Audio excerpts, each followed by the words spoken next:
So hi everyone, welcome. I declare this meeting of the Port Phillip City Council open, and I welcome the members of the public. Thanks for coming. And the City of Port Phillip respectfully acknowledges the Yalukit Willem clan of the Boonwurrung. We pay our respects to their elders, both past and present. We acknowledge and uphold their continuing relationship to this land. Council has a local law which determines how this meeting will be run. There's a time allotted in tonight's agenda for public question time, so that's one opportunity for you to ask a question. There is also a second opportunity for members of the public to both ask a question and make a comment on a specific item in tonight's agenda. This will be done prior to the council considering the item. So if you wish to ask a question or speak to a report, please complete the blue form outside that's available at the table just outside the chamber and hand it to a staff member. And I encourage everyone who's making a contribution to limit your questions or comments to 3 minutes. And I'll do the little ging try to avoid repeating any points that have already been made by other speakers. Please note that all council meetings are now being live streamed in real time, but please note also, in accordance with local law, that this meeting cannot be filmed or audio taped unless permission is granted by the Chair.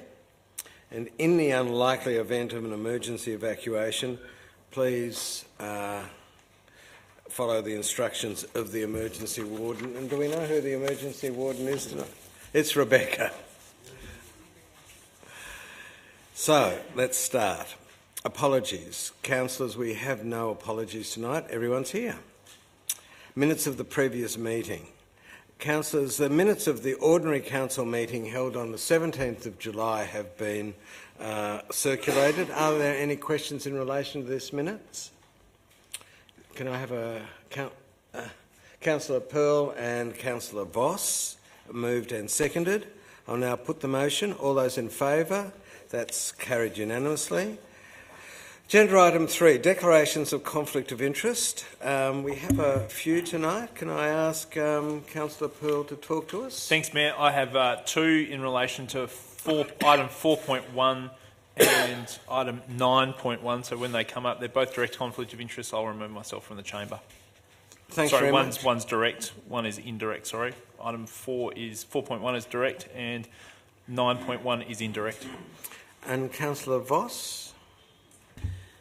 Thank you. I declare that I've got that in relation to the confidential item, which is 18.1, which is the Gasworks Theatre seats tender, that I have a direct conflict of interest in this matter. Great. That's okay. Thanks very much. And we'll deal with those conflicts when they arise. Agenda item 4, petitions and joint letters. Agenda item 4.1, petition to keep council-funded childcare in Port Phillip. Councillor Pearl. I, Councillor Marcus Pearl, declare in relation to item 4.1, petition to keep council-funded childcare in Port Phillip, that I have a direct conflict of interest in this matter.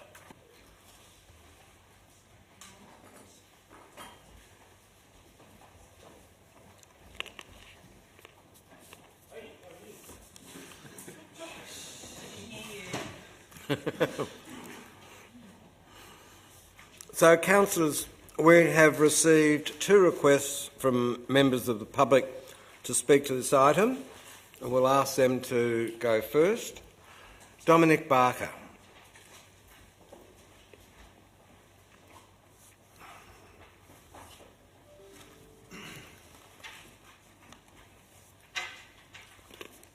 Dom.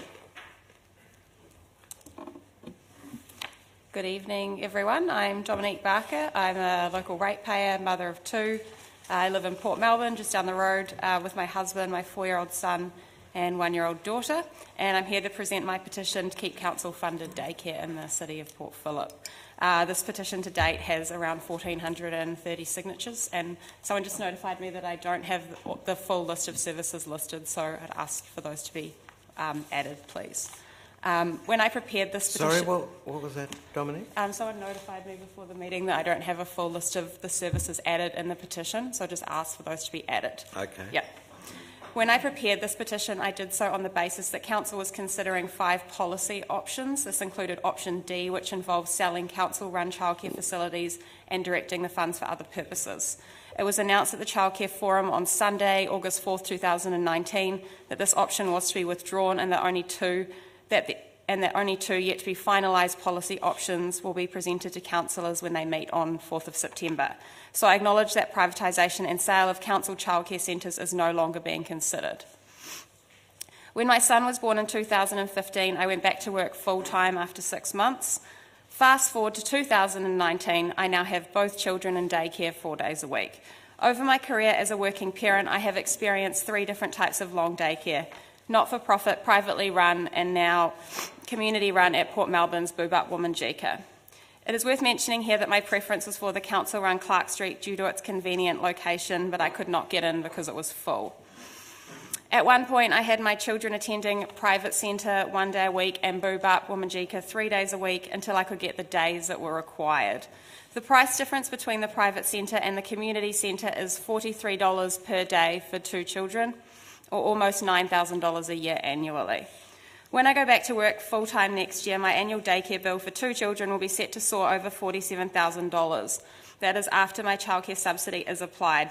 My rates, in comparison, are a mere drop in the ocean.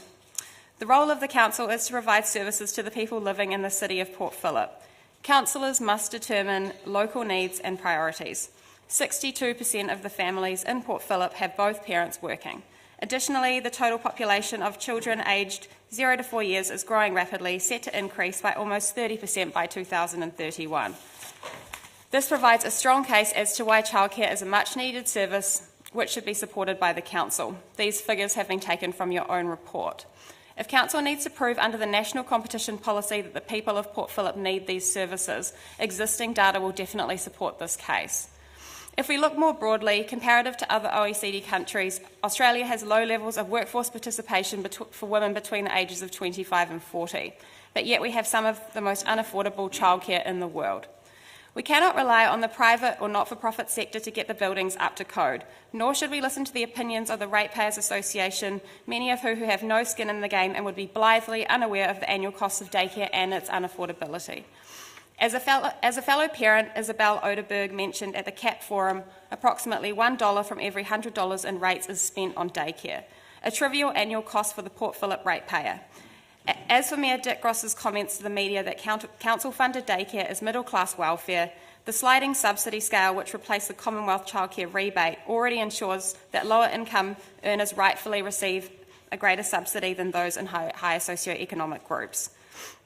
Because the subsidy is based on a household income, and when we consider this in the context of a gender pay gap, the byproduct of expensive, inaccessible daycare is that women cannot work. This is because the cost of working begins to outweigh the financial benefit.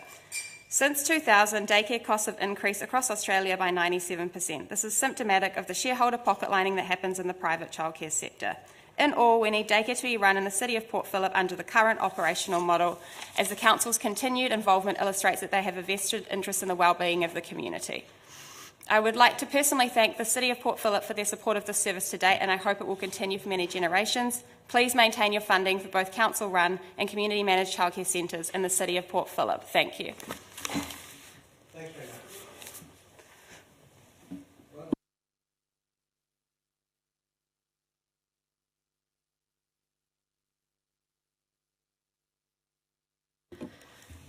So Rhonda Small, St Kilda. I'm going to speak, not as you might imagine, for the Community Alliance of Port Phillip, but for myself as a grandmother and a mother who's had children and grandchildren at City of Port Phillip Childcare Services. And in supporting the petition that Dominique has put together, when we in the Community Alliance saw that this petition was up, was the reason that we asked Dominique, as a parent using a current user of services, to come and speak at the forum last Sunday. But my now 36-year-old daughter attended York Street Kindergarten, extended hours kindergarten, as did my 33-year-old son. My youngest son, who's now 28, was at North St Kilda Children's Centre. And my granddaughter, for the first 2 years of her life when she lived in the city of Port Phillip, was also at North St Kilda Children's Centre, and one of her carers was the same carer as had looked after my son 26 years before. So I suppose I say that just to say, again, to underline the fact that this city has a proud history of support for council-run and community-managed childcare. We fought for it once before when compulsive competitive tendering was on the agenda, and this city said no, children's services are things we want to directly provide and support the community sector to provide. And I really urge you as councillors to understand the depth of feeling that's come by people signing this petition, the depth of commitment to our current children's services, both the council-run and the community-managed services, and do your utmost best to support them. Yes, ensure that they're efficiently run and that they're high quality, but I would urge you not to just simply move to community-managed when that actually shifts the costs onto voluntary community management committees. It does save council funding, but I would urge you to keep both options, and therefore I'm very much in support of the petition that Dominique has put together. Thank you. Thanks very much, Rhonda. So that's our contributors from the community. Councillors, we have a recommendation. Moved Councillor Simic, seconded Councillor Baxter. Do you wish to speak, Councillor Simic? It's been a while.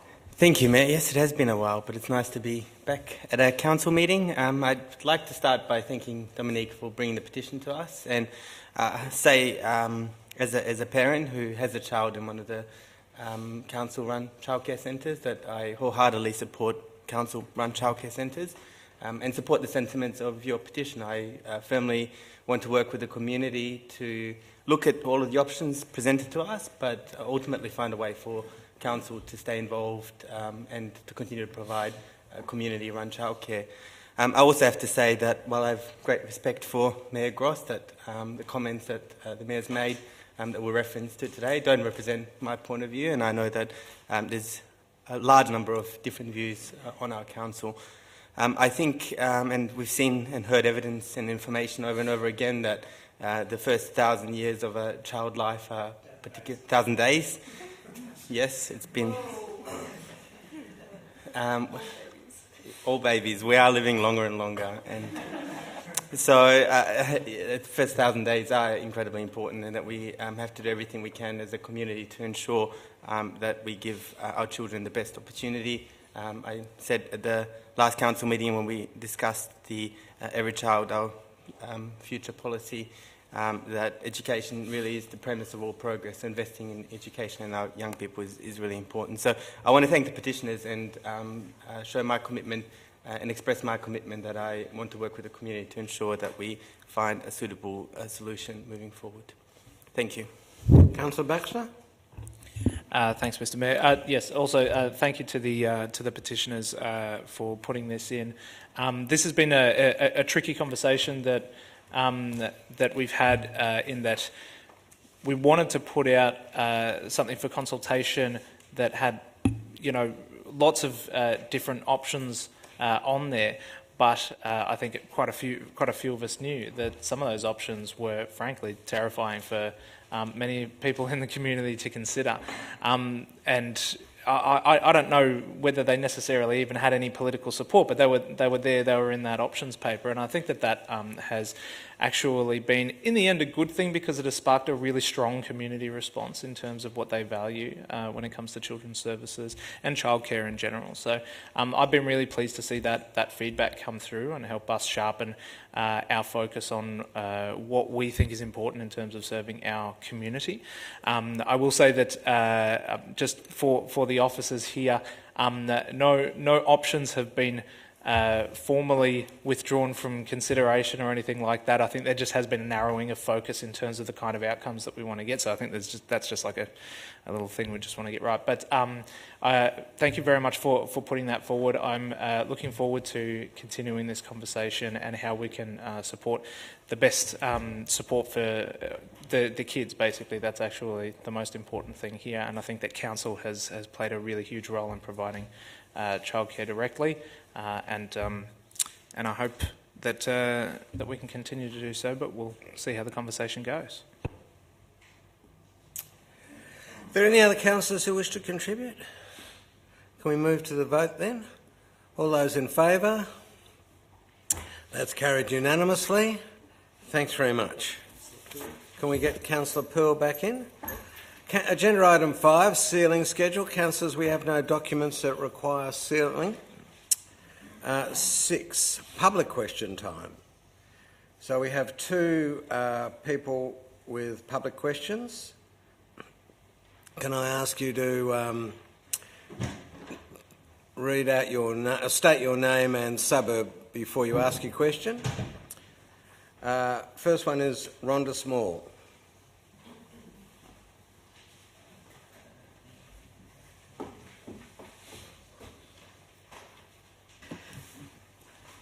Yesterday was the 75th anniversary of the bombing of Hiroshima, and Friday is the 75th anniversary of the bombing of Nagasaki.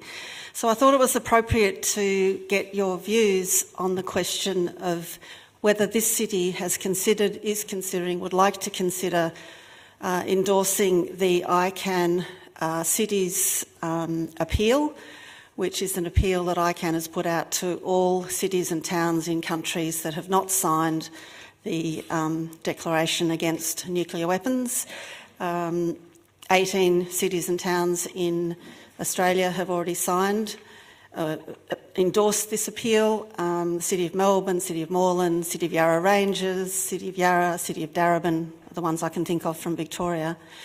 And I just think that this is an appropriate time to be considering that. So I'd just like to ask you, are you going to support the ICANN cities appeal? Thank you. I might ask the CEO, was that Tillman's?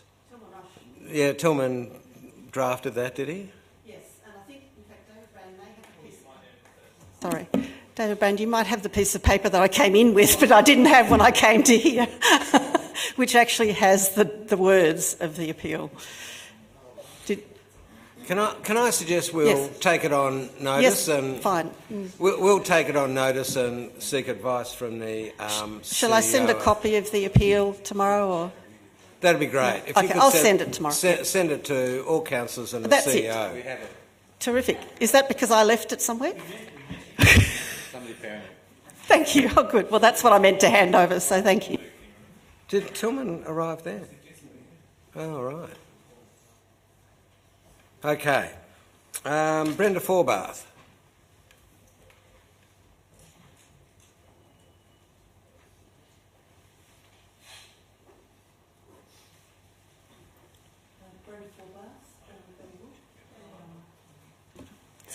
Brenda Forbath, Elwood. Councillors would be aware that there was a public meeting held on the 4th of August, Sunday, and about children's services and the policy options that Council are considering.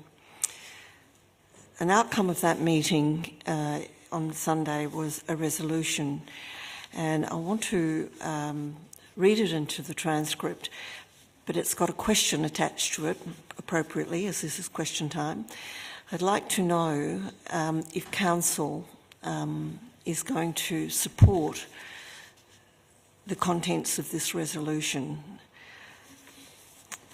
The resolution reads, "Our children are our community's future. The City of Port Phillip has a long and proud history in providing and supporting children's services for all our children. They play an enormous role in giving children the best start in life and in building an inclusive community in Port Phillip. They help to cement families' sense of belonging and connect them with other local community services. The evidence tells us that the benefits of high-quality early childhood education and care are felt over the whole of life's course. This meeting that is the meeting on Sunday, endorses the recommendation of the Children's Services Reference Group. That's the reference group that was set up by Council to advise it on these issues, for continued and indeed enhanced Council investment in Council-run and community-managed children's services, kindergartens, playgroups and toy libraries, as well as the maternal and child health service. This meeting also recommends to Council that it embark upon a long-term plan for capital investment in renewal and expansion of our children's services. That Council provide leases to services that provide certainty and stability for the future. That Council reject the notion of the sale or privatisation or transfer of its children's services assets, and maintains its universal approach to the provision of children's services for all children, irrespective of their background or abilities, and provide additional resources to services to specifically meet the needs of vulnerable children and families. This meeting calls on the Community Alliance of Port Phillip, which I'm a member, to continue working with the parents and the community to mobilise support for this resolution and to maximise community attendance at the Council meeting on Wednesday the 4th of September, when Council will decide its future involvement in children's services. And a message to our councillors: it is time to stand up for our Council-run and community-managed children's services and to work with us, your community. We call on you to be strong in your commitment to increasing Council's investment in services for children into the future. Thank you. Thanks, Brenda. Ms Forbath will probably take that on notice and respond accordingly. Through you, Mr Mayor, the Council's decision on that will be part of the meeting on September the 4th, so we'll include that resolution as part of the advice to Council on the 4th of September. Great. Sorry? Treated as submission. Yep, okay. Thanks very much. Well, that's Councillor. That's the public question time. And now move on to reports. Councillor question time. Sorry, you're all right on the ball. You should be me. Councillors, are there any questions? Councillor Bond. About a month ago, I asked in this chamber how much money Michael Danby owes us and whether or not it had been collected. And the answer I got was a little bit over $2,000 and that no, it had not been collected. Is there any update on the amount outstanding or owed to the City of Port Phillip by the former member for Melbourne Ports?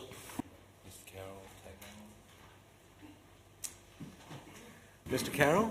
Through you, Mr Mayor. I'll have to take that one on notice. Thanks. Any further questions, councillors? Okay, now let's move on to the presentation of reports. Councillors, 9.1, Community Grants Program, 2019 to 2020, recommendations for funding supplementary report. The CEO report. Can we? We've started this. We'll do it now. I'm out of order a bit, but I apologise. 9.1. So, councillors, are there any questions? Yeah, I'll just... I, Councillor Marcus Pell, declare that in relation to item 9.1, Community Grants Program 2019-2020, recommendations for funding supplementary report, that I have a conflict of interest in this matter by way of indirect interest by close association, as I'm a member of Star Health. Thanks very much, Councillor Pearl. Are there any further questions? Any resolutions? Anyone wish to? Thanks, Councillor Voss and Councillor Baxter. Thanks, anyway, Councillor Simic. Councillor Voss, do you wish to speak? Councillor Baxter? Okay, anyone else? I'll move to the vote. All those in favour? That's unanimous. Thanks very much, and I'm sorry I got it out of order. You're in. I'll now move back to agenda item 8.1, presentation of the CEO's report, issue 57. We have two speakers, Rhonda Small.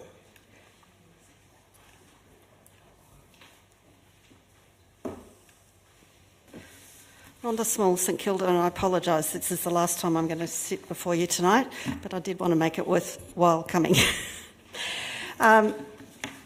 No one else would love us if it wasn't for you, Rhonda. Oh, yeah, sorry, Teresa. Sure, that's not true, Mr Mayor. My question is in relation to the In Our Backyard strategy implementation, and I note that the project is indicated as being at risk due to the short delay in the Housing Forum actually scheduled. That's now actually happened, but that all other aspects remain on track. So I just thought I'd like to ask about one item in the action plan that I don't think we've heard anything about, but which should have been done by now, and that was the collaboration with the inner metropolitan councils to develop a regional model which incentivises the take-up of voluntary affordable housing arrangements. And there was to have been to conduct an engagement with the private development sector to identify these incentives to increase the take-up of voluntary affordable housing contributions, and to incorporate new local policy within the Port Phillip planning scheme to support the delivery of affordable housing. I'm just wondering if someone would like to tell me where that's up to. Thank you. Through you, Mayor. Thanks, Mr Keenan. So there are two things that are happening in relation to that. The first one is that through the Inner Metro partnerships, we were successful in receiving funding, which is held by the City of Melbourne, and there's project work being done there on inclusionary zoning, particularly looking at Fisherman's Bend. And then there is also some pro bono work that's being undertaken through PricewaterhouseCoopers, again looking at inclusionary zoning and what we might be able to achieve. Again, specific. That one is specific. Sorry, the first one is general. The second one is specifically for Fisherman's Bend. Neither of them have reported yet, though. Yeah. Thanks, Rhonda. Robbie Niagwe.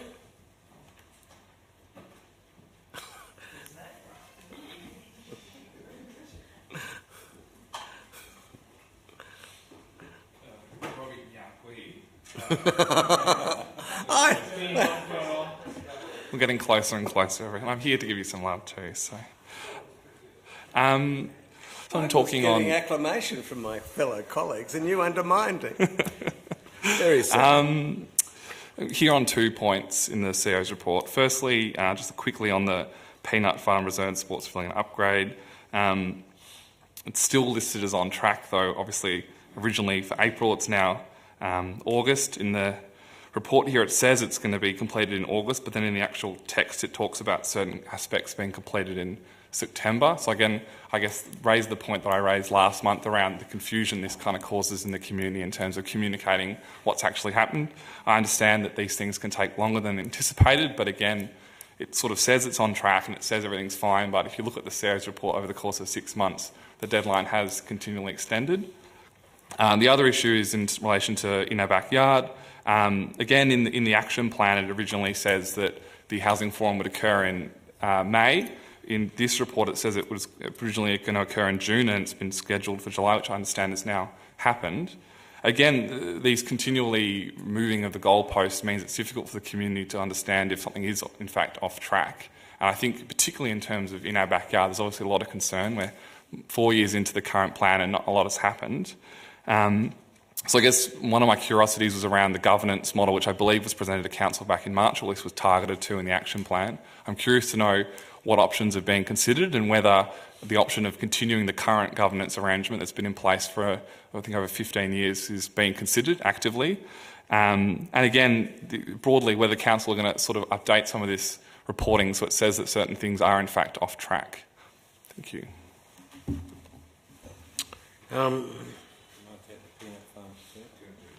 Can I say about the peanut farm, it's being opened on Friday by the Minister.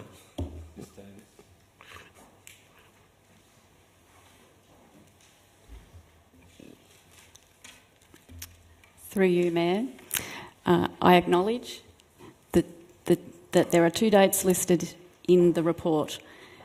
The reference to on track refers to the sports pavilion itself as per the title of the project. This time last month I explained in my response that we chose to do some additional works, and it is those additional works, following seeing how the reserve presented after the completion of the actual building works, there's landscaping, cricket net and other works that are now underway. I will report that separately in the next CEO report so that it's clear that the pavilion is on track, in fact completed and being opened this weekend, and what the status of the landscaping work, the cricket nets, the lighting is. There is a delay in the building permit process, and as soon as we receive the building permits for those last 3 pieces of work, we'll get underway. But it's a separate and distinct and discrete project. That's correct, although in the CEO report they're being coupled together. So we will fix that for next month. Okay. And the housing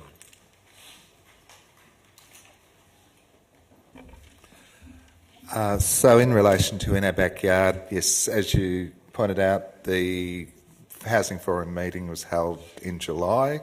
At that meeting, we discussed the options for the program guidelines and governance arrangements, and one of the options for governance arrangements, I assume you're referring to the Port Phillip Housing Trust.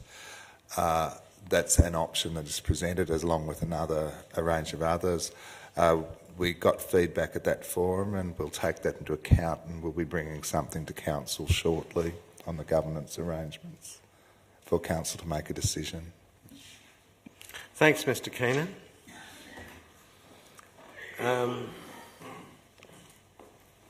There's no further questions from the public on the CEO report. Councillors, do you have a question?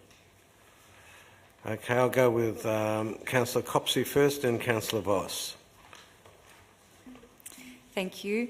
One of the headline items in this CEO report, which is thorough and comprehensive as usual, and I thank the CEO and team for the effort that's gone into it. But I'm wondering whether the recycling update in the current CEO report might need a further update. Do you advise? It's just on the first page. Through you, Mr. Mayor, I think this is for the month just gone, so we'll have to update it for next month's. You're correct. Councillor Voss. Thank you. I've got a few questions. In the report, it talks about an action being completed, being a community bus service review. I'm just wondering if we can have some information about what that concluded.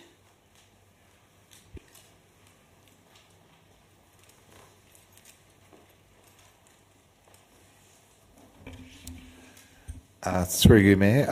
I'd have to take that on notice. I can sort of speak at a high level. I've read it, but I'd be going from memory. I know it was generally positive, particularly around the role the bus plays in social inclusion or for older people. I think it's wrongly misconstrued as a public transport endeavour. It's much more an endeavour for older people in particular who are lonely or isolated. And I know that the evaluation showed that it was quite successful in that term, but I can undertake to send a briefing to councillors. Oh yeah, it's a party on wheels. I've been on it. Councillor Voss. Thank you. Also, there is a heading in there called Kerford Road Safety Improvements, and it seems that council's received the results of Parks Victoria's initial community consultation. I'm just wondering if those results are publicly available.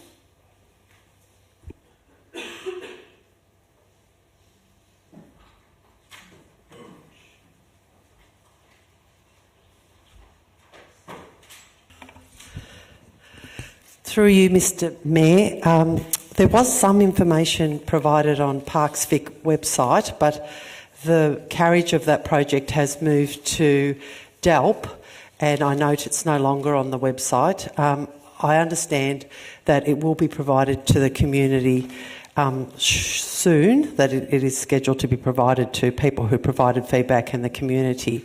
I can share that there was the main key findings that were ascertained through the consultation related to safety primarily, separating cars, bikes and pedestrians, looking at intersections and exciting opportunities to improve connectivity and create a destination boulevard.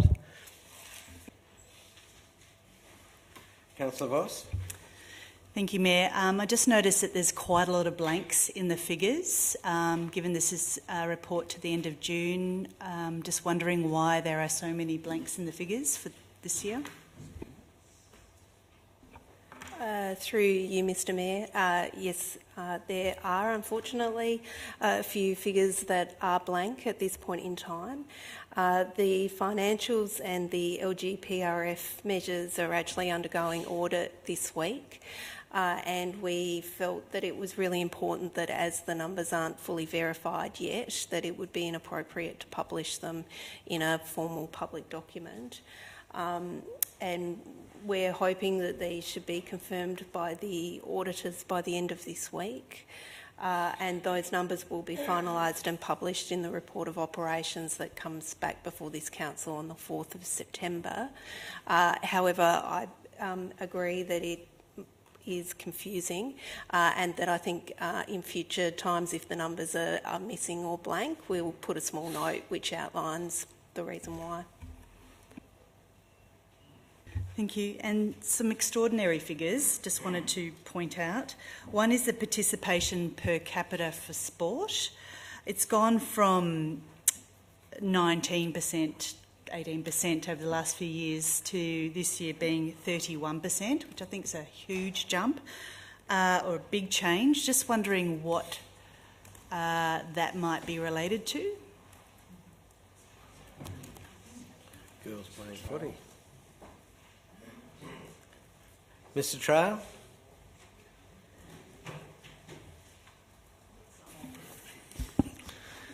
Through you, Mr Mayor, that is correct. We've got a sizable increase in that. I note that we've measuring now formal and informal, so some of the reasons regarding that is we've had lots of growth in our community program and huge take-up by our community in those initiatives.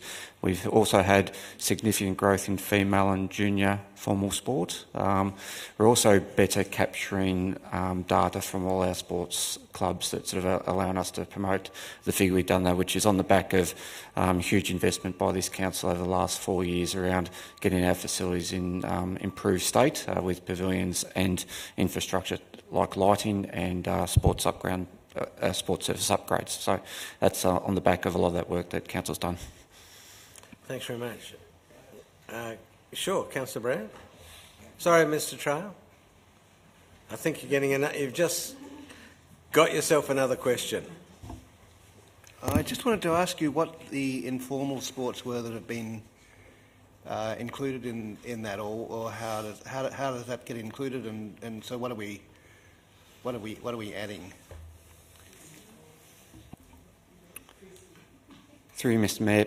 An example of that is that we have, through active programs, we've run programs like Community and Mums for Bubs and female bowling programs and disability bowling programs, so a wide, diverse programs. So we now actually run and capture that data. So there's investment in those programs, but also those facilities to allow those. So it's informal rec also includes tennis hit-up balls, outdoor table tennises, so we can't quite capture that yet, but when we run programs there, we're trying to capture that usage.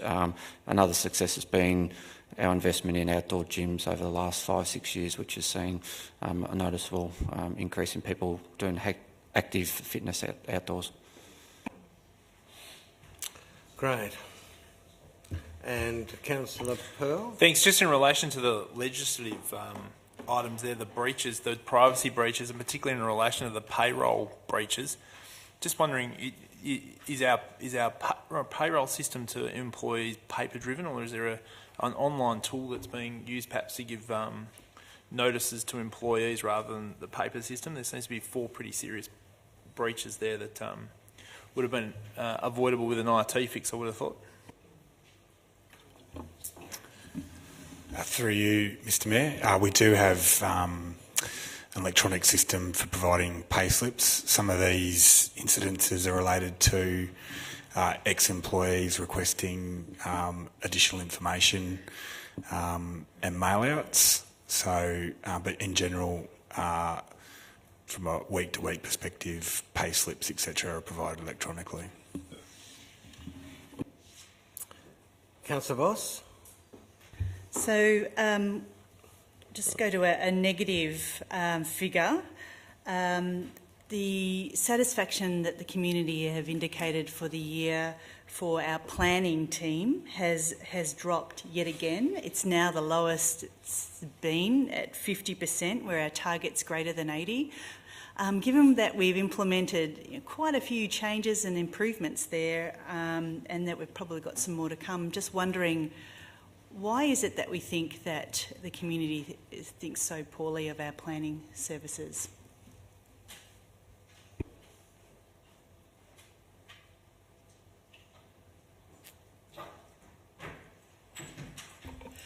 Through you, Mr Mayor.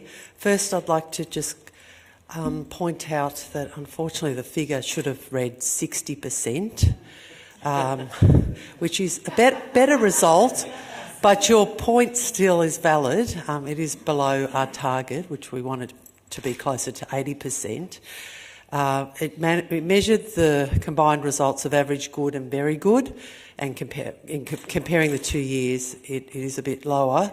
The overall score did go up, so that's good. The index went up from 53 to 57 for policy and 47 to 50 for planning and building permits. It is a very challenging area.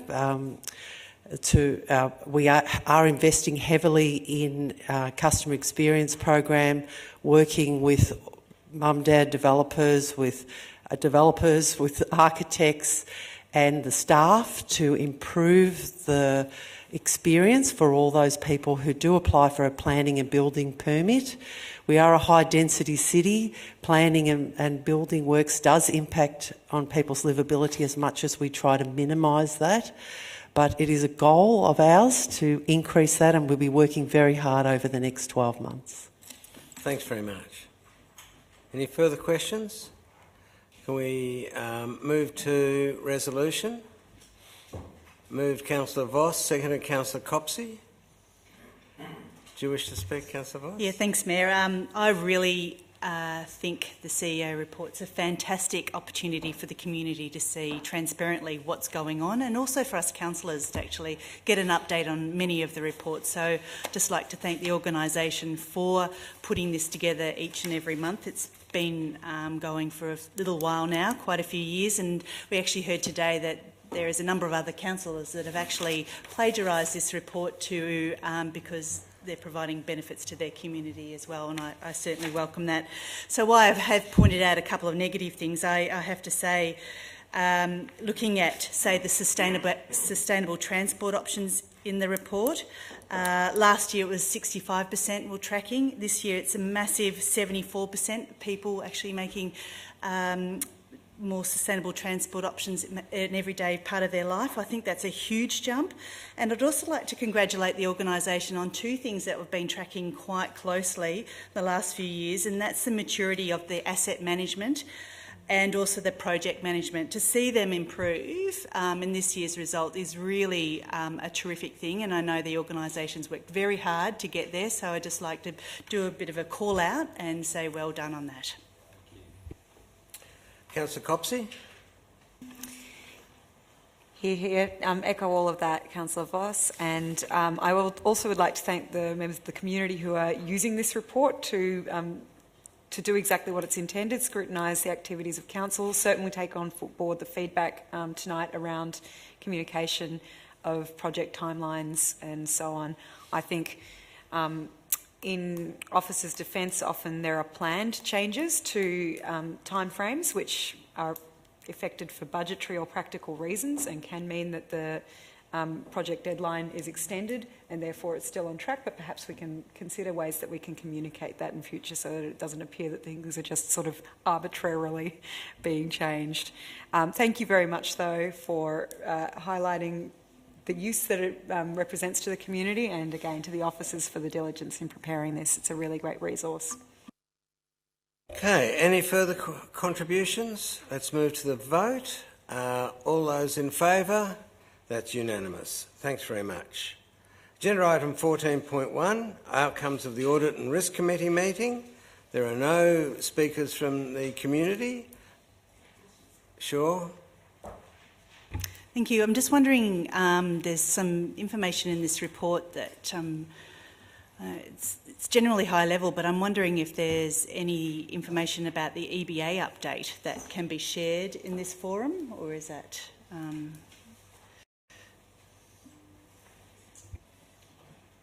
Through you, Mr Mayor, that's an organisational, operational matter, and we're still in negotiations. It wouldn't be appropriate for me to discuss that tonight. Thanks very much. Second question? Yes, so there was information about a cybersecurity assessment audit and a child safe standards implementation review. I'm just wondering if there was anything to raise with Council out of that information from the Audit Committee.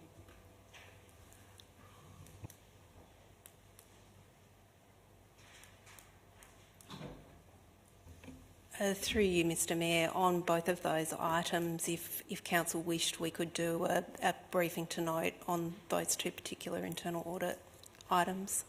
Thanks very much for that offer. Councillor Voss. One last question. I note that the internal audit program has been prioritised. Just wondering how that, if you can just give a bit of an update on how that actually comes about.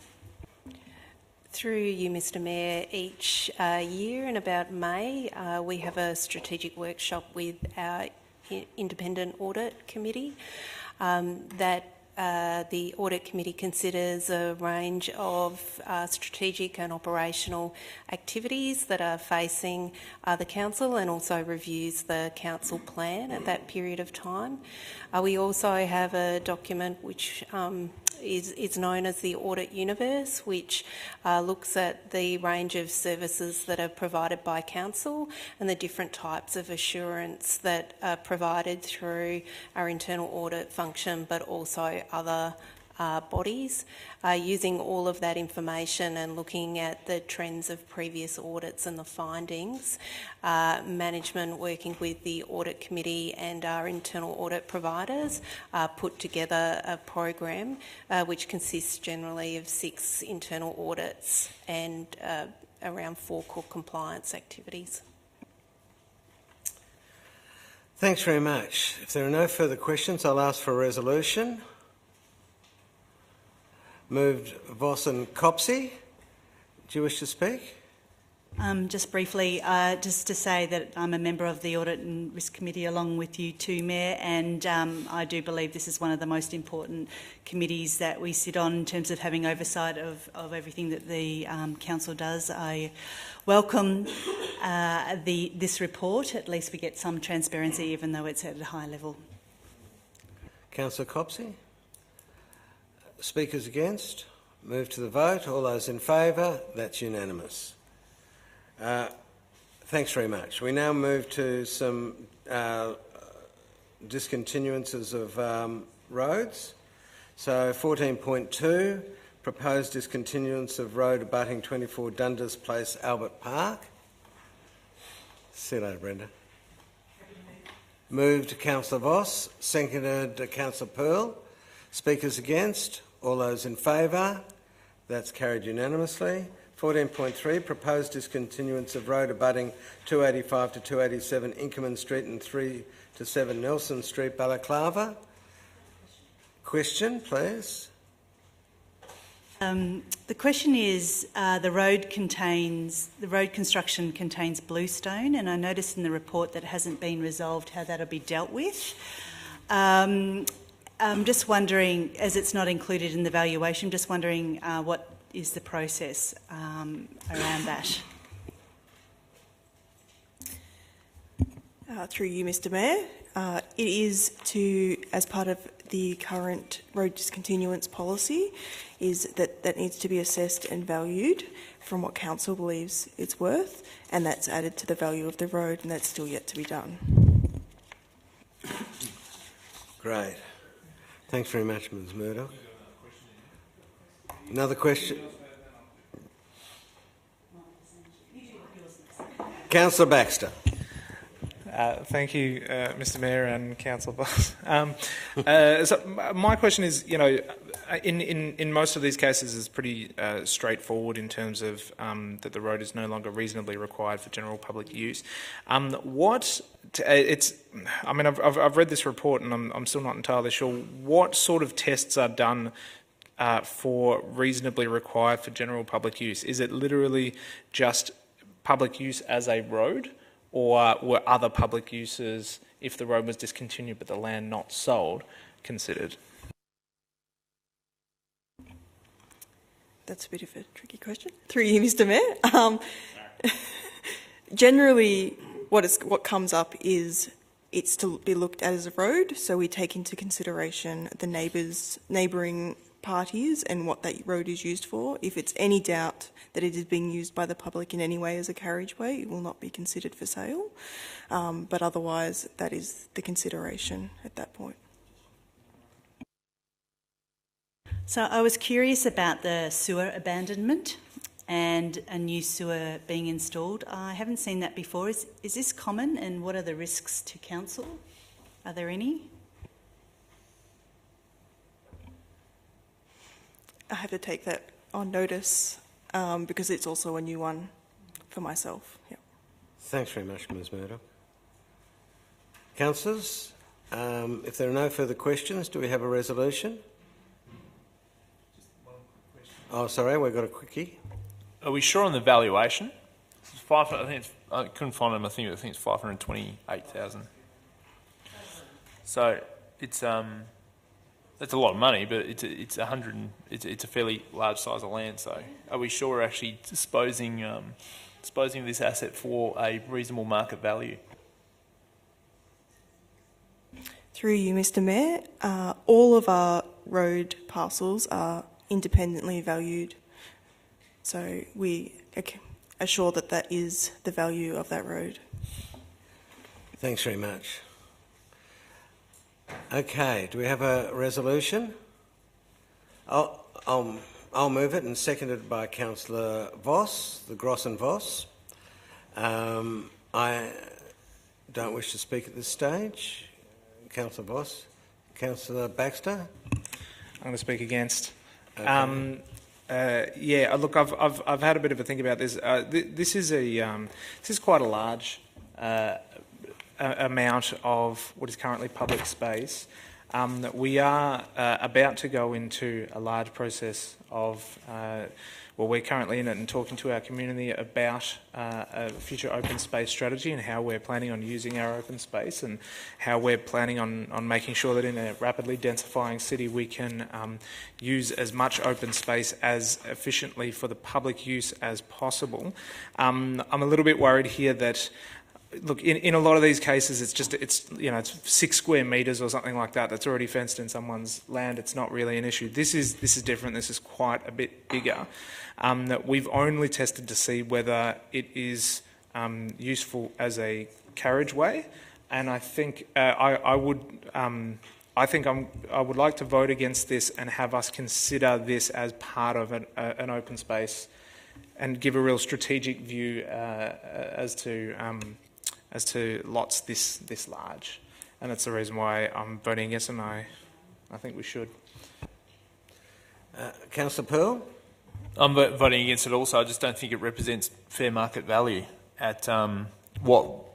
I'm not an expert on Balaclava property prices, but certainly if that was in St Kilda East, it would be a bargain at that sort of price per square metre. So I don't think it's particularly useful open space for parks and recreation, etc. And I'm sure it's not being used. But if we're selling an asset of that size, and I take Councillor Baxter's point, if it's a smaller, unmarketable size of land, then realistically its market value is only going to be what can be determined by someone can use it, and that's usually the person that owns the adjacent block of land. So therefore it sells at a discount. I get that. But this is pretty valuable to the people around it, and the value will continue to go up. So I think we could actually get a bit more money for this, either if we held out or we asked for more money. Simple as that. I don't think the valuation reflects fair value.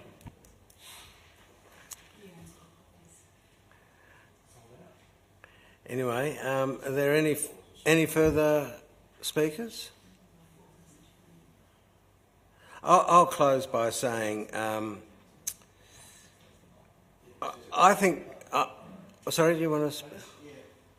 Look, just coming very late. Sorry it's so late.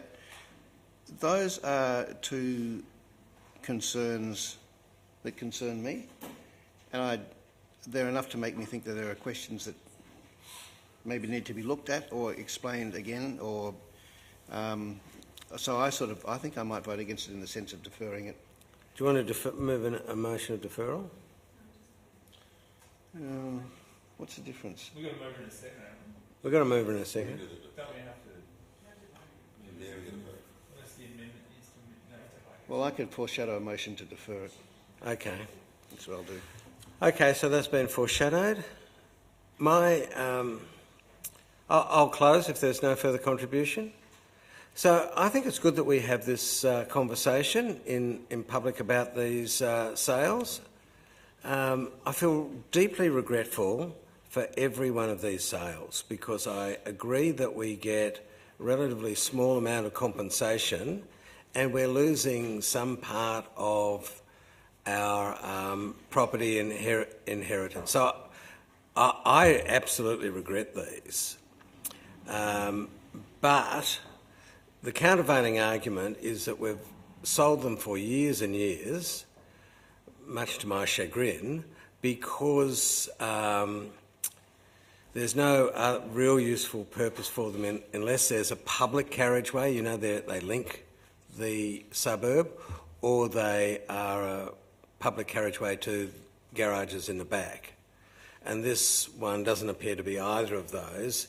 And then there's Tim's point about public open space, which is a good one, and this is a big bit of land, but I sense that most of these in this area, the neighbours fear that they're used for nefarious purposes, and it's just another asset for us to maintain, and thirdly, it's not really effective open space. But it's a good point well made, and it did give me pause to think. And you may well be right, but I moved it. I'm supporting it on this occasion.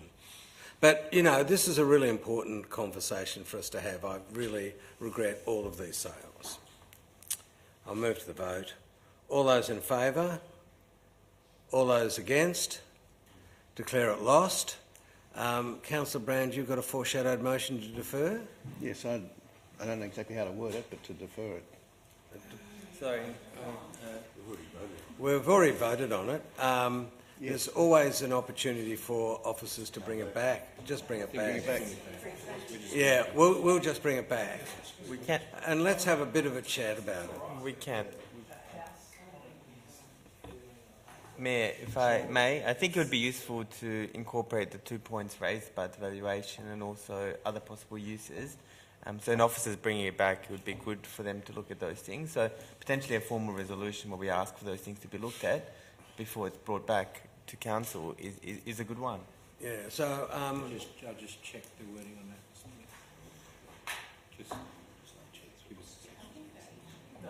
I'll just check this. We're just getting some advice on the wording. It's been voted on. I'm getting governance advice. I just think we take that informally, that when we bring it back, we ask to look at the open space issues and the pricing issues. It's been voted on and closed.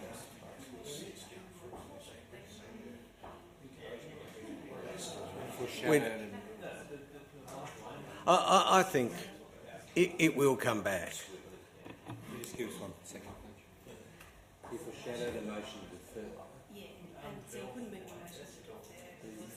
move an alternative. He could move an alternative motion, which might be if you needed So, through you, Mr Mayor, Councillor Brand foreshadowed an alternative motion. He can't move to defer because the matter's been decided. He can, if he wants to give further instruction to the administration, move a motion to bring a report back containing the further details on options for use of public space and to require us to get a further valuation on the land. That's what you're seeking. So the Secretary will just word that up for you, Councillor Brand, if you just give them a second. Do it. Okay. We'll just get the words up there for you, Mr Mayor.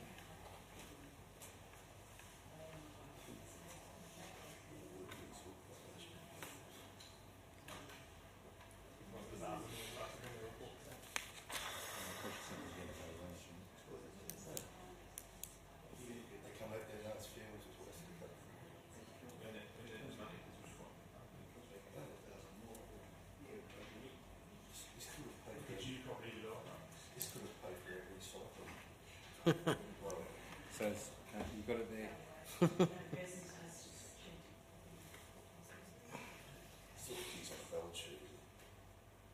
Okay, are you happy with that? For open space.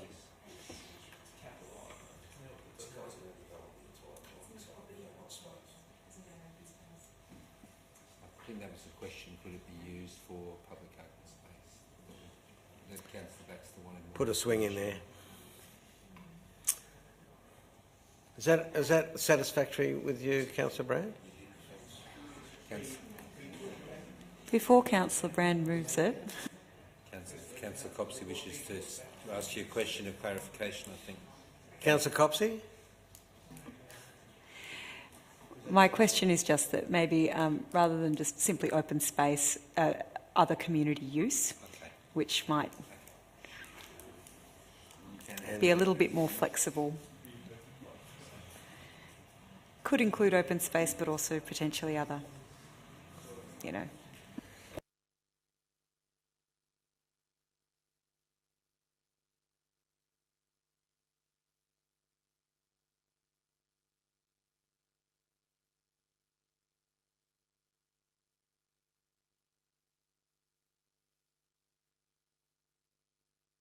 So, Councillor Brand is happy to move this this motion. And do I have a seconder? Seconder, Councillor Simic. I don't think we need to speak about it much, do we? But I'm going to say something because just that I'm in no particular. I'm not particularly against this at all. This particular sale. It's just that I realise now that that there are questions in my mind that probably needed to be answered that I think we need to have another. So I'd invite the applicant to come back again after these things have been seen to, and we'll have a look at it again. Thanks very much, Councillor Simic. Do you wish to speak? Councillor Baxter. Thanks, Mr. Mayor. Look, I'll vote for this one because I don't have a very good reason to vote against it. But I suppose my intention was that if this was voted down, that it would then be rolled into our open space strategy, our public space strategy that we're consulting on, and that there would be a strategic view on it. If we request that a report is brought back, that could be well before that happens. So I just sort of, I'm not. Yeah, look, I'll vote for it. I guess I would prefer it to have a much more strategic look, particularly because we're looking at an area that doesn't have as much open space as it should. Not that this necessarily could be used for that, but it might. I don't know. Okay, Councillor Crawford. And I just realised now, identifying there is a lot of development happening there, and I didn't put two and two together, but it could become a very big monolith that our residents nearby may not like. So perhaps there is strategic value in retaining it for other purposes. Do you know what I mean? Like, I think that it has a lot more value than previous bits, so I will support this. Okay. Do you wish to close, Councillor Brand? Yes. it could also, if it was a large development there, it could also be actually like a compulsory laneway within it. You know, there are other possibilities, but we just need to look at those possibilities before we give it the go-ahead. Okay, I'll move to the vote. All those in favour? Against? That's carried. 14.4. Proposed tenancy agreement, South Melbourne Lifesaving Club. We have two speakers. Dinah Boswell.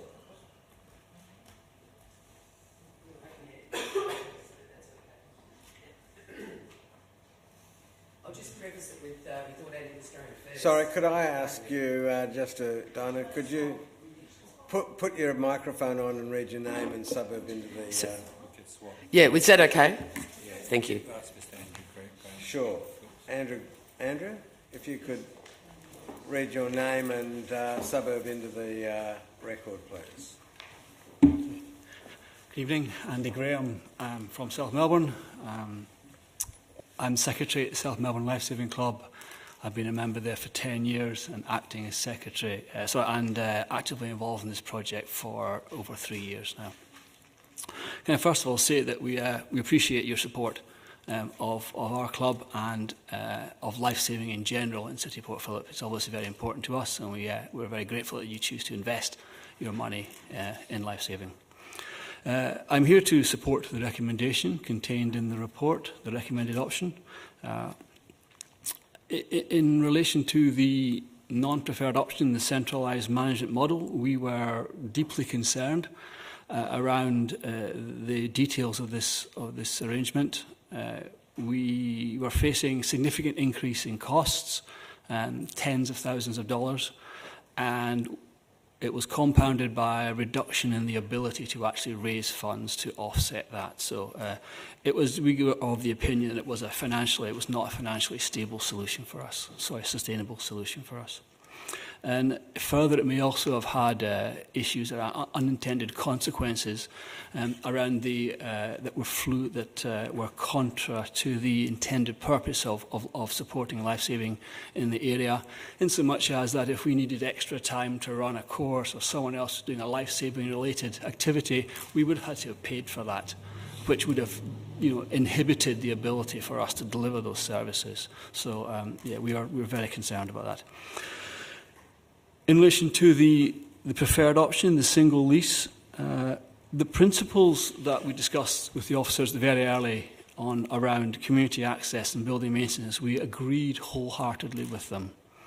In terms of access, the club is cognizant of its place in the community, and we're very proud of the way we've shared our resources and we give back. We welcome the recommended reporting protocols around club, allowing community access to the club, because we believe it will solidify and demonstrate the value that we can provide back to the community.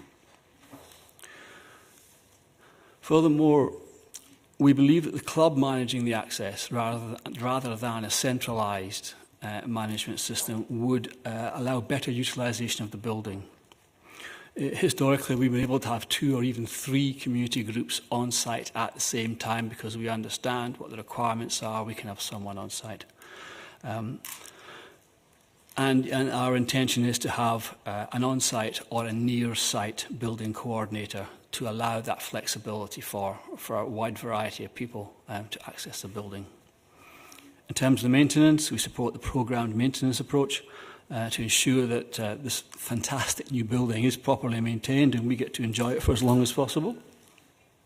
A single lease will further enhance that objective by providing a sense of home to the Lifesaving Club, and how better to look after a building for someone to consider it their home. So to close, I'd like to say that the single lease option provides a financially sustainable option for the club, a much higher level of community access, and will lead to a better maintained building. Thank you for your consideration of my comments. Thanks very much. Dinah? I'm Dinah Boswell. I'm President and Life Member at South Melbourne. I think most of you know me. Undoubtedly, we are for option 2. But while we understand that there is a need for time to finalise, the actual lease arrangement. There was one of the notes in there that were concerned us. 6.2 under notes, either option would likely require a planning permit to support the South Melbourne Lifesaving Club booking non-club related bookings such as regular weddings and other non-club items. We were just concerned that while there's restrictions on the perimeter of things that we could run, that having to apply for continuous permits all the time may impact our ability to maximise the use of the building, especially many of these things, especially from other sporting clubs, come in at very short notice. We were hoping that some other arrangement like just parameters be set. And also asked that the final lease is obviously going to take time, whichever one you agree to, and we were hoping that we'd be able to gain access to the building as soon as possible under some sort of temporary lease arrangement that could be operated in good faith towards the lease, whichever one you decide, hopefully option 2, to enable us to prepare for the season. That would also be possible for us to unload those containers down at Kerford Road that have been continuously causing some angst to everybody, and we'd like to get those undone if that could be considered. And also to arrange for our grand opening that we're hoping for in somewhere in 1st of December, the start of the season. Just for those couple of considerations. Thank you. Thanks very much, Donna. Questions? Councillor Voss? Thank you, Mayor. I'd just like to take up Ms Boswell's question around permitting and how that's going to affect them, and what's the actual intention of requiring the club to get a permit for every event that is run in the community room.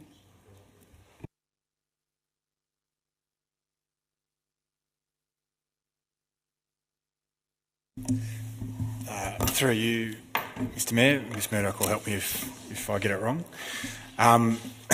We're not proposing that a permit's required for every event. There's restrictions in the planning scheme around, based on the land being on the foreshore, we're committee of management for that, and there are specific requirements, legal requirements around ensuring that there's appropriate permits in place for the intended uses of the facility.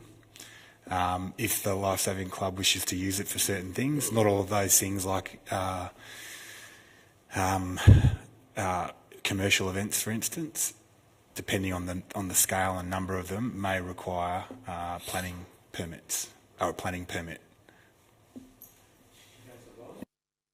Just to clarify, we're not proposing that every time they want to hold a wedding, they have to come to us and get a permit. It's one permit that will cover weddings and the whole lot for the entire length of the tenancy of the building. Through you, Mr Mayor, that's correct. What we're saying is that whatever they intend to use the facility for, they need to ensure that they've got appropriate permits for once. And that's not necessarily a requirement of council, it could be a requirement of the state. So just to be clear, if I could, that if they want to run next week a 50th birthday party, that should have all been catered for in the original permit. And if it's not, then they have to get a new permit specifically for that event because it's possibly going to have alcohol or something. Through you, Mr Mayor. So there'll be different permits and licences required for different activities. Liquor licensing is one area that the club will need to consider appropriate for its intended uses. The other is around what the intended use of the site is, and as a lifesaving club it has certain rights that it can use automatically already under the permits that are available. But if it wishes to extend those uses beyond what was intended, then it will need to consider whether it requires other planning permits. Thanks very much, Mr Carroll. Yeah, questions? I can see you're a bit frustrated with my questions, Mayor, but I'm just wondering how the on-costs and the utilities have been estimated, or how they'll be estimated for the club. Through you, Mr Mayor. So all of the on-costs and outgoings that we've put in our report were proposed from the project, the building project, based on what has gone into the building. We're saying that going forward, the club has separately metered areas, and so they will be able to do the utilities themselves, so they will be able to control the cost of those, and the only ongoing costs that we will put forward outside of maintenance will be insurance, which will be done through our insurance process. Yes? Thank you. In the resolution, it talks about the school having a maximum access of 3 days a week. What would be the implications or the issues if that was that particular part of that sentence is removed, so that the club itself has full control over how much usage and when anyone has of that community room? Through you, Mr Mayor, the intention of that dot point is to highlight the broad community benefit that the Council expects out of our investment in this facility. We know the club has lots of other community uses that they've operated in their previous facility. There's LSV's Coal Community, Croxton School, Cedar, and the intentions to get other broad community use.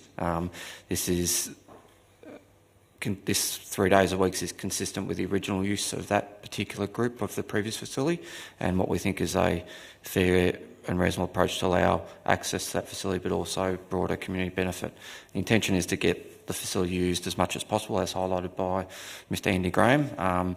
So we're open to flexibility with that, but this is a bit of a guide, because we know during winter there'll be more availability than summer for a group such as this, where some of those other programs and life-saving community-related activities are in high demand. So we would allow that flexibility, but we do believe we need some guidance to help the club manage and achieve that community benefit expectations we will be passing on as part of the lease. Questions? Just wondering if officers could give us some background in terms of if in future perhaps, maybe this is normal circumstance, but in future maybe there's some lessons out of this process for other facilities. Just seems, the way I look at it, that we're quite close to the opening of the building. We've been planning this building for some time, and it's been under construction for some time. I know there's been negotiations with the club, but there's some learnings out of this that we can take forward onto other buildings. So we ensure we follow, an appropriate timeline. Not saying that this is inappropriate, but my gut feeling tells me we're cutting it a little fine here, and that puts a lot of pressure on community groups, clubs, and also reduces the options that council can make in our negotiations with these groups.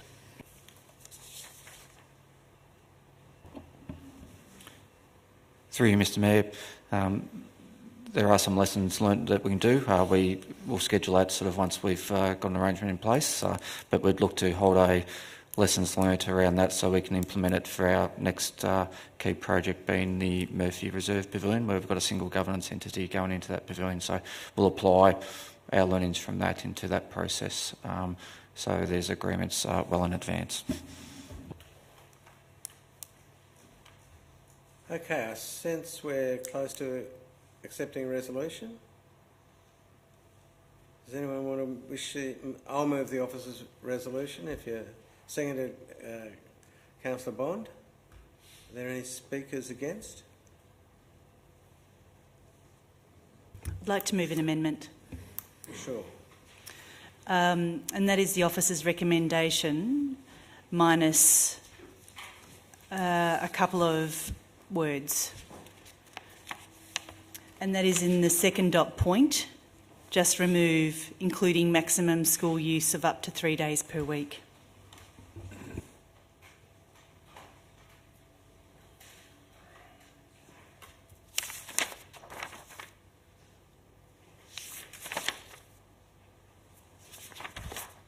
Sorry, I'll just...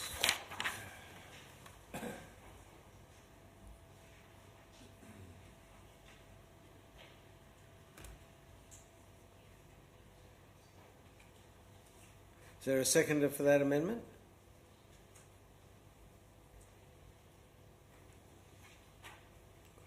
Okay. It's been moved and seconded. Do you wish to speak to that? I'll quickly speak to it. I would like to remove this because I think we need to give the club the ability to run and manage their own property that down there, rather than being so prescriptive and deciding what the school or whoever else can and cannot do there. I think we've got a trial of 5 years, and I think there will be times within the year that the room will be available more so than others, for example in winter, and the club will need to maximise revenue, and one of the main users of this site, particularly in winter, will be possibly the school, and so I don't see why we should be restricting it so that they can't maximise that revenue during the time when there'll be nobody else using it. So there are opportunities here, and I think we just need to be more flexible rather than so prescriptive with the South Melbourne Lifesaving Club, and that's why I'm suggesting that we remove the maximum school use of up to 3 days per week. Does the seconder wish to speak? As a mover, I'll speak against that. I am a bit surprised by this. I wasn't foreshadowed. Look, this will be a... Oh, I didn't see it. Okay, I'm very reluctant about this because this has been a major issue of cost shifting. We've had cost shifting from the state on the underlying use, and now the Education Department is going to get further benefit, and there'll be no remuneration for the City of Port Phillip for the $5.5 million that has been paid on this site. That's all I wish to say. It's just it just flies in the face of our attempt to get some discipline around cost shifting from the state. Any further speakers? I would be... sorry. You can give me... Sorry. I shouldn't just start talking. Apologies. I'm 50-50 on this, which is a bit rare for me, because usually I'll only speak to when I've made my mind up. But I agree with what is the intention of the officer's recommendation, and it's basically because of what Councillor Gross has said there. This is a surf life-saving facility. Yes, it's a multi-purpose facility, but we put $5.35 million into a surf life-saving club, and it must, over that 5 years, be used by a good array of community groups. And I don't want to see a situation where the surf life-saving club basically becomes dependent on the school, and the school basically takes over the club, albeit on the weekends. That's not the intention of our $5.35 million investment into this building. On the Councillor Voss's side, I completely understand that the club, we're trying to give the club the best possible chance of succeeding by managing the building in their own way, and if they think the best way to do it is within a 5-day window for Albert Park College for a 5-year period, I don't have a huge issue with that, other than I don't want that happening at the cost of other community groups that should be using the building. So I've just debated with myself nicely in my head, and I'm probably going to land on the officer's recommendation because I understand where Councillor Voss is coming from, and if I was pretty sure that the school was going to have it for a period of 5 years and then it would reduce after that, I'd be fine with it. But what I suspect what will happen is the club will become so dependent on the college, and other community users that would have developed around a few days in the building over that 5-year period won't have the opportunity to develop and grow. So I'm going to go with the officer's recommendation, but I appreciate the ability to discuss it, and I wouldn't say I'm against your amendment, but you've heard where I'm coming from. I think I'll just fall back onto the officer's position. Given the sizable investment that this council's making in this facility, it's turned out to be a ginormous amount of money, and there's a huge opportunity cost of that money on other areas of the city. Not to say this isn't a worthwhile project, but we've certainly spent a truckload more money on this than we ever thought we would. And it's incumbent on us as councillors to ensure that we get terrific community value out of it. And I think that officer's recommendation goes part way to do that.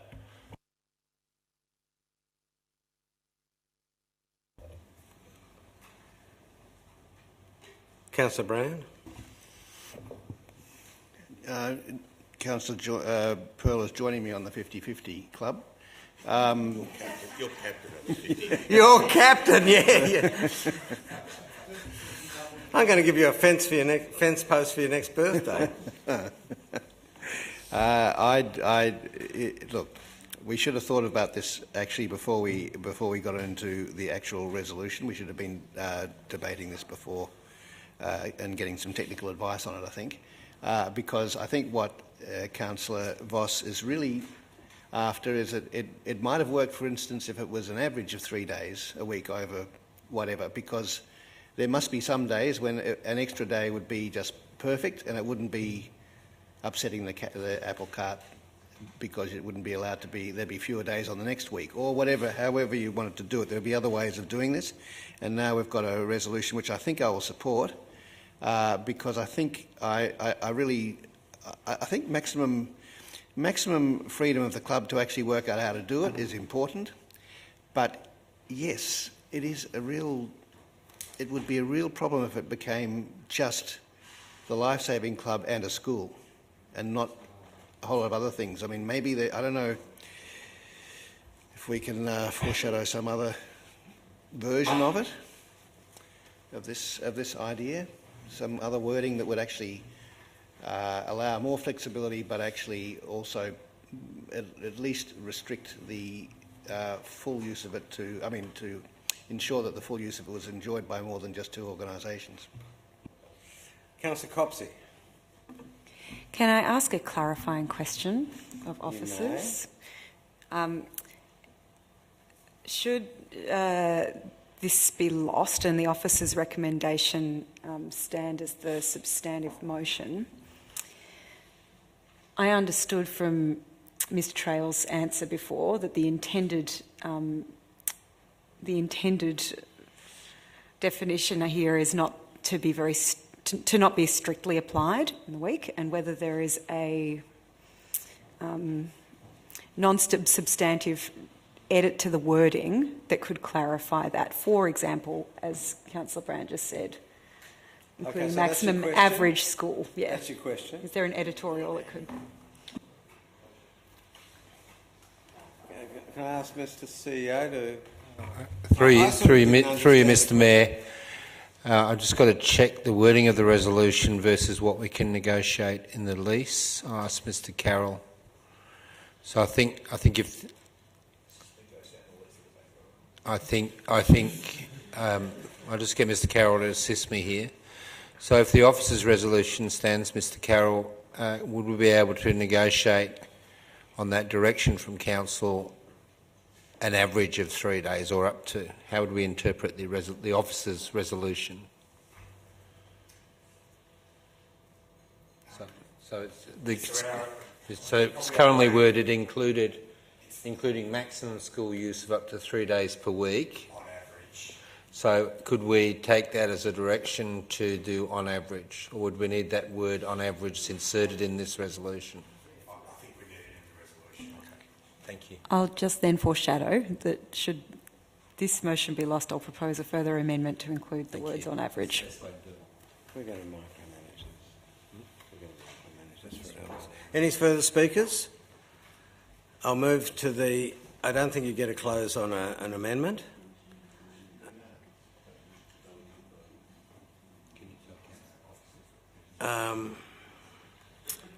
Okay, so there are no further speakers. I'll move to voting on Councillor Voss's amendment.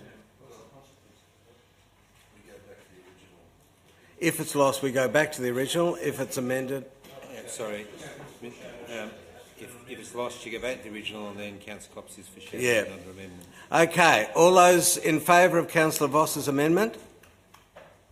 All those against? That amendment's clearly lost. Councillor Copsey, what's your amendment?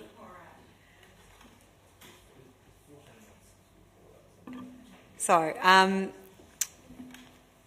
my amendment, having just heard from officers, so the sentence would then read, for that bullet point, define club and facility-specific community benefits, including maximum school use of up to 3 days per week on average during term time.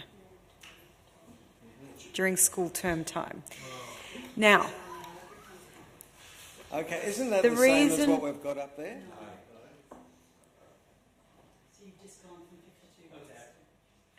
Okay, sorry, I'm trying to incorporate advice from officers at the same time. Correct, and that means that the average doesn't apply during school holidays when there might be more intensive use, is my understanding from officers, yes? That's correct. Okay. I might, if the Chair would indulge, get officers to speak briefly to the practical consequence. No, that's all a good thing. Ms. Davis. Through you, Mayor. The club does run a lot of programs during school holiday times. Now, the school isn't technically at school during the school holidays, but for precision, in-term time may add value to what you're trying to achieve there and ensure that the club has lots of access in the school holidays when they run their programs and carnivals and training sessions. But, sorry, can I ask a question then? But wouldn't Councillor Copsey's amendment undermine the ability of the club to run these sessions if it's leased out to the school during holidays? Through you, Mr Mayor, I think I can help here.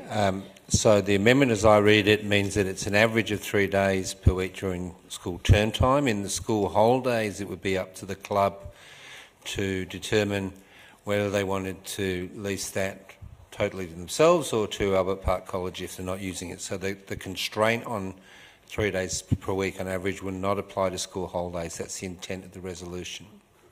Yeah. Yeah. Sorry, Mr Mayor, and sorry, Councillor Copsey. I just want to clarify, is the intent to maintain the up to in front of 3 days while also talking about on average, or are we saying 3 days on average, or are we still saying up to 3 days on average? Because I think that could possibly be confusing. I'm happy to accept the amendment to cross out up to.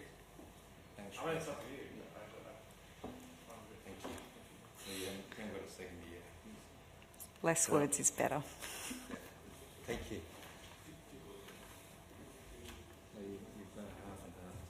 Okay. Can I ask a question? Who gets the rent from all of this school? Who? The school? The Life-Saving Club?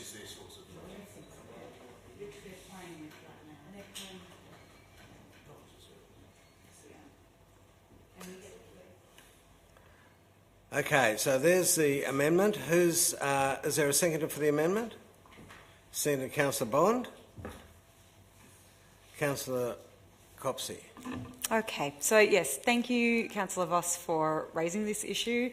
I think what's been evident in the debate tonight is that Council is very pleased to see this project nearing completion and very much looking forward to seeing the facility come back to life, and also is really wanting to make sure that, one, it's a good home for the Life-Saving Club, but it's also a welcoming home for the many community groups that we hope will use it. We recognise the difficulty in managing the facility to maximise utilisation. Sorry, Councillor Copsey, these are all for the substantive motion. Could you please argue about this? Yes, the amendment is to ensure, because we were worried that 3 days maximum is too strict, that this provides some guidance, that we want to see a multiplicity of users in the club, not just the school, and the on average is to provide that flexibility for the club to attempt to attract a diversity of users, and but also for the school to have some guidance around use during term time, and yeah, I'll leave it at that. Councillor Voss? You don't wish to speak? Councillor Bond, sorry. Are there any further speakers for the amendment? Councillor Brandy? Yep, I support it. I think it's much more flexible than the original. It's probably still interferes with things a little bit regrettably, but I think it achieves. There's a very important aim that we have here, is that it doesn't become just the venue for just two institutions, and so it's really important to do it. But I think this frees it up considerably from the original, and so therefore I'll support it. Councillor Voss? I'll speak against it because I think we owe the club the ability for the flexibility to decide their own future. And I think by saying that they can only, let's say APC will be their first tenant, and maybe it's going to be vacant for 4 days a week, probably till next year, until they get themselves all going. So that's in your hands, that we're restricting income until they can adequately find tenants during the day to run programs. So I think that is too prescriptive and not giving them enough flexibility. Okay. Any further speakers? I'll move to the vote on the amendment, Councillor Copsey's amendment, in red. All those in favour? All those against? Declare it carried. I'll now move to the substantive amended motion. Does anyone wish to speak? Councillor Bondi. I think it was about my second weekend as a councillor back in 2012. I went along to the South Melbourne Lifesaving Club. It was their season opening, and I think we also at that announced $2 million for a new building to be built on that site. And I think the final bill was it Councillor Pearl, 5.73 something our bit. No, well, the $2 million was our contribution back in 2012. There was, I think, $1 million or $2 from Lifesaving Victoria and a contribution from the club for an amount as well. But yes, I think our final contribution made it to 5.73 million or something. So had we known about that final figure back in 2012, that announcement may not have taken place. But that's the reality here. But I think we have a wonderful building down there. I know what happened when St Kilda opened. They were inundated with offers from people who wanted to use the club for, to take gym classes and spin classes and personal training classes and yoga classes. So I've got no doubt in such a magnificent location, the club will have no issue finding tenants to fill this building from 6 a.m. all the way through to 8, 9 o'clock at night. There'll be no shortage of people wanting to hold their meetings there, holding their training there, etc., etc., etc. We don't want it to become just an extension of Albert Park College.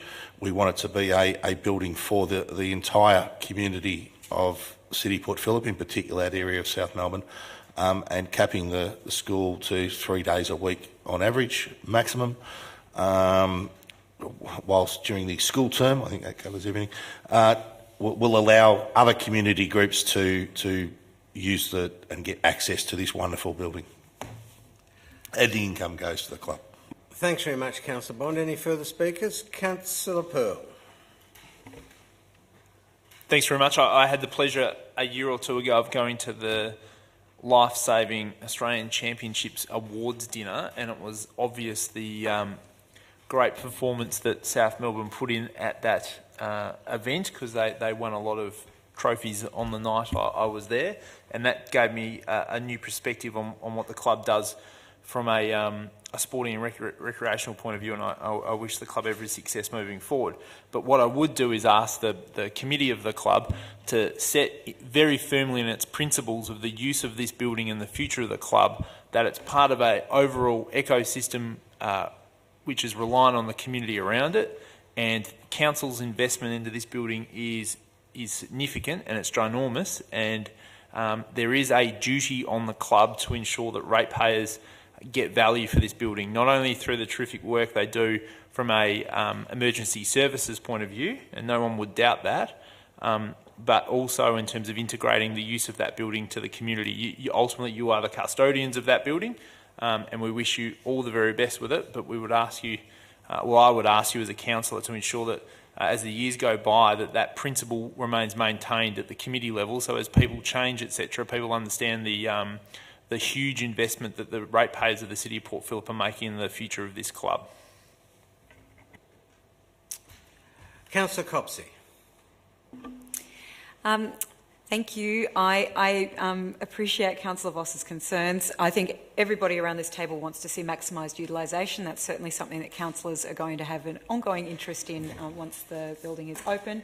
We've seen with some of our other refurbished clubs that there has been great community interest in using them, so I'm very much looking forward to hopefully seeing that replicated here, and we'll be watching as part of the trial to make sure that that is occurring, and I'm sure our officers will be offering support through the establishment phase to make sure that that happens. And we're supporting not only our core tenant and those other users who are obviously going to be a very important part of the ecosystem that develops around the new club, but inviting in some of those other existing and hopefully new users to this wonderful space.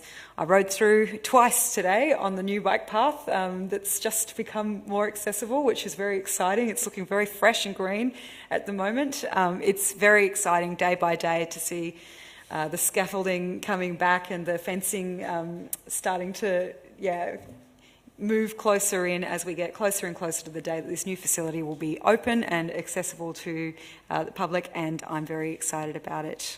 Very best of luck with the next steps in the tenancy agreement. We're all looking forward to seeing this come to fruit. Thank you very much. This is absolutely huge. This is a massive milestone, and we've been living and breathing this, certainly Councillor Bond and I, for 7 years. And I think it was going on well before that. So I think a bigger milestone is when we actually give the keys over and have the opening. But this is actually quite a big day today with this recommendation or resolution going through. I'd just like to thank Andy Graham and Dinah Boswell for coming and speaking to us tonight, and also the many years that I've been privileged to attend your AGMs and your presentation nights. It's always fantastic to see what community engagement there is and how amazing your club does in relation to international as well as national events. I have no doubt that you're going to take this lease with gusto and own the building and love the building, and I can see the way it's been designed is going to be very much open for the community just to hang around, sit on the steps out the front, sit on the seats at the back, or I don't know if that's the back or the front, anyway, but it's a beautiful building and I think it'll be well used, and I hope that you don't have anything to worry about in terms of your financial sustainability, that your membership increases and that you're able to rent out the community rooms so that it provides you all the good assets that you need in order to run a very happy club there. So all the very best, and I think congratulations. Great. Councillor Brandy.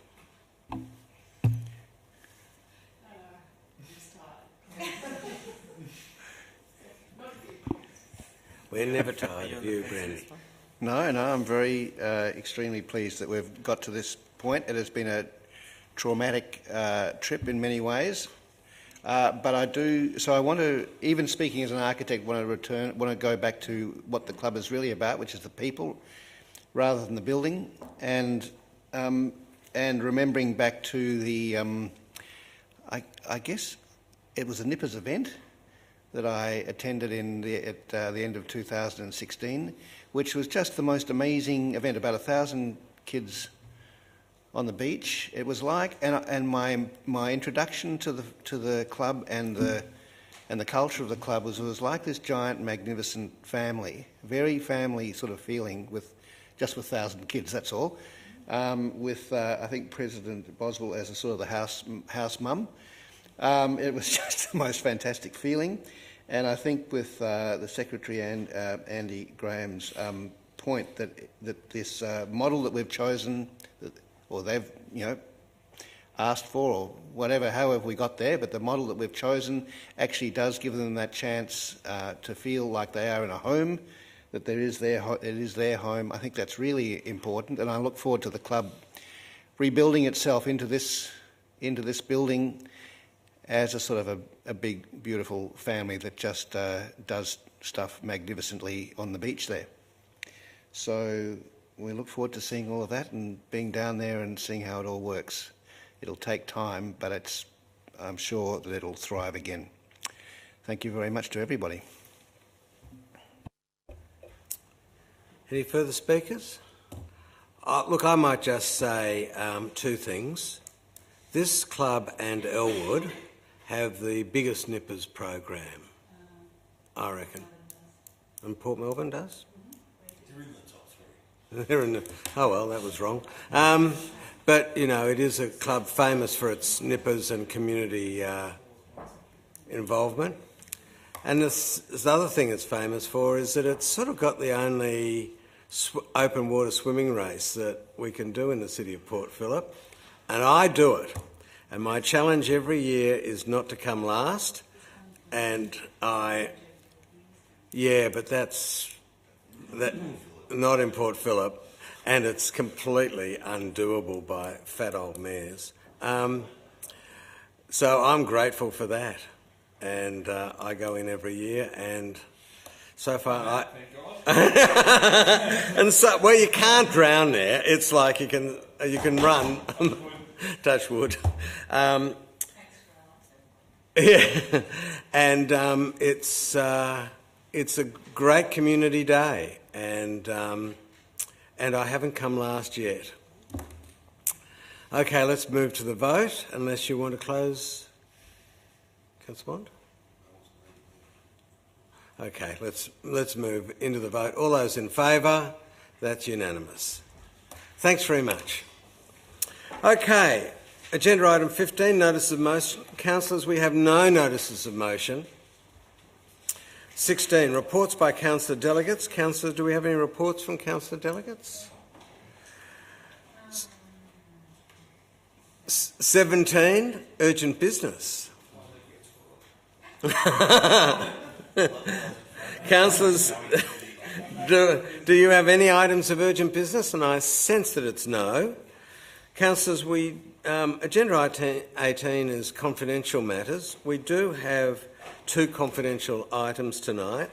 I now call on a councillor to move that the meeting be closed. Moved the toilet boy and Councillor Pearl, and seconded Councillor Bond.